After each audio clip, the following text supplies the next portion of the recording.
সিজফায়ারের পর সবচেয়ে বড় আঘাত হানল ইরান।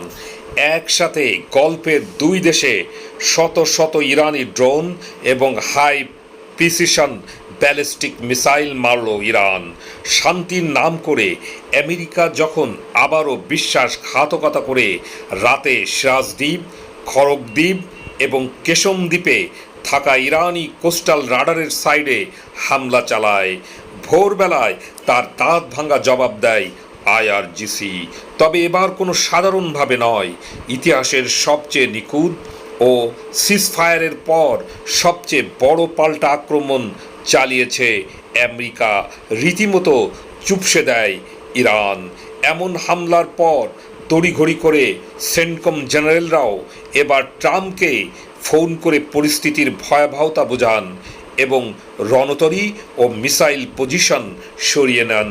তবে প্রশ্ন হলো, সিজফায়ারের পর কেন এ যাবৎকালের সবচেয়ে বড় পাল্টা আঘাত হানল ইরান? 200 বছর যুদ্ধ চালিয়ে যাওয়ার দম্ভ করা আমেরিকা কেন এক রাতেই এমন সাহস হারালো? এবং সবচেয়ে বড় প্রশ্ন, ঘাঁটিতে জারি করা জরুরি অবস্থার আড়ালে কি এমন গোপন সত্য লুকিয়ে আছে যার কারণে সেন্টকম জেনারেলরা মধ্যরাতে ট্রাম্পকে ফোন করতে বাধ্য হলেন? এসব প্রশ্নের উত্তর পেতে ভিডিওটিতে একটি লাইক দিয়ে ভিডিওটি শেয়ার করুন, পেজটি ফলো অথবা সাবস্ক্রাইব করে শেষ পর্যন্ত আমাদের সাথেই থাকুন। ভূ রাজনৈতিক দাবার বোর্ডে আমেরিকা ভেবেছিল তারা নিজেদের ইচ্ছামতো চাল চালবে আর বাকিরা শুধু নীরবে তা মেনে নেবে। কিন্তু আইআরজিসি বা ইরানের ইসলামিক রেভলিউশনারি গার্ড প্রমাণ করে দিয়েছে যে বল প্রয়োগের এ খেলায় তারা শুধু অংশ নিচ্ছে না, বরং তারা পুরো গেমের নিয়মটাই বদলে দিয়েছে। প্রথম প্রশ্নের উত্তর খুঁজতে গেলে আমাদের তাকাতে হবে ডোনাল্ড ট্রাম্পের লাগাতার সিজফায়ার ভায়োলেশন এবং তার চরম বিশ্বাসঘাতকতার দিকে। আমেরিকা ভেবেছিল সিজফায়ার বা যুদ্ধবিরতি নাটক সাজিয়ে তারা ইরানকে এক অদ্ভুত শান্তিতে ঘুম পড়িয়ে রাখবে এবং এই সুযোগে সিরাজ দ্বীপ, খরুক এবং কেশম দ্বীপের মতো গুরুত্বপূর্ণ কোস্টাল সার্ভাইলেন্স সেন্টার সাইটগুলো ধ্বংস করে ইরানের চোখ অন্ধ করে দেবে। ট্রাম্প প্রশাসন এবং পেন্টাগন অত্যন্ত নির্লজ্জের মতো একের পর এক উল্টাপাল্টা বক্তব্য দিচ্ছিল এবং শান্তি চুক্তির শর্ত ভেঙে বারবার উস্কানি দিচ্ছিল।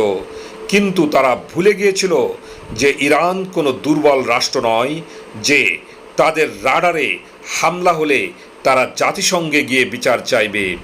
আইআরজিসি দাবার মাস্টার মাইন্ডের মতো ঠান্ডা মাথায় অপেক্ষা করছিল। তারা আমেরিকাকে তাদের প্রথম চালটি দেওয়ার সুযোগ দিয়েছিল যাতে বিশ্ববাসী আমেরিকার আসল বিশ্বাসঘাতকতা দেখতে পায়। এরপর ভোরবেলায় ইরান যে দাঁত ভাঙা জবাবটি দিয়েছিল তা মধ্যপ্রাচ্যের মার্কিন আধিপত্যের ইতিহাসে এক ভয়াবহ ট্রমা হিসাবে লেখা থাকবে। ইরান শুধু রাডারের বদলে রাডার ধ্বংস করেনি, তারা সোজা আঘাত হেনেছে আমেরিকার সবচেয়ে বড় শক্তির জায়গা গলফ অঞ্চলে থাকা তাদের সেন্টকম ঘাঁটিগুলোতে। সিরাজ দ্বীপের রাডার ধ্বংস করতে গিয়ে আমেরিকা আজ নিজেদের ঘাঁটিতেই নিজেদের জেনারেলদের লাশ গুনছে। সিজফায়ারের নামে আমেরিকা যে বিশ্বাসঘাতকতার ফাঁদ পেতেছিল, ইরান সেই ফাঁদকে আমেরিকার জন্য এক বিশাল কবরস্থানে পরিণত করেছে। শূন্য সমরভাণ্ডার, পালিয়ে যাওয়া রণতরী এবং নিহত অফিসারদের লাশ নিয়ে আমেরিকা এখন চরম দিশেহারা। তারা বুঝতে পেরেছে আধুনিক যুদ্ধ শুধু ডলার আর ফাঁকা গুলির খেলা নয়, এটি মেধা, কৌশল এবং নার্ভের খেলা, যে খেলায় ইরান আজ বিজয়ী। দর্শক মণ্ডলী, আপনাদের কি মনে হয় কুয়েত ও বাহরাইনে ইরানের এই নিখুঁত স্ট্রাইককে সেন্টকমের শীর্ষ জেনারেলদের নিহত হওয়ার যে চাঞ্চল্যকর গুঞ্জন উঠেছে, আমেরিকা কি কোনোদিনই সে লজ্জাজনক সত্যটি বিশ্ববাসীর সামনে স্বীকার করার সাহস পাবে, নাকি বরাবরের মতোই ইনজুরি নাটক সাজিয়ে আসল সত্য লুকিয়ে ফেলবে? ভূ রাজনীতিক এবং আন্তর্জাতিক সংঘাতে এমন সব রুদ্ধশ্বাস, এক্সক্লুসিভ এবং অজানা সত্য নিয়মিত জানতে আমাদের পেজটি ফলো অথবা সাবস্ক্রাইব করে রাখুন। দেখা হবে আগামী ভিডিওতে। সত্যের পক্ষে থাকুন। ধন্যবাদ।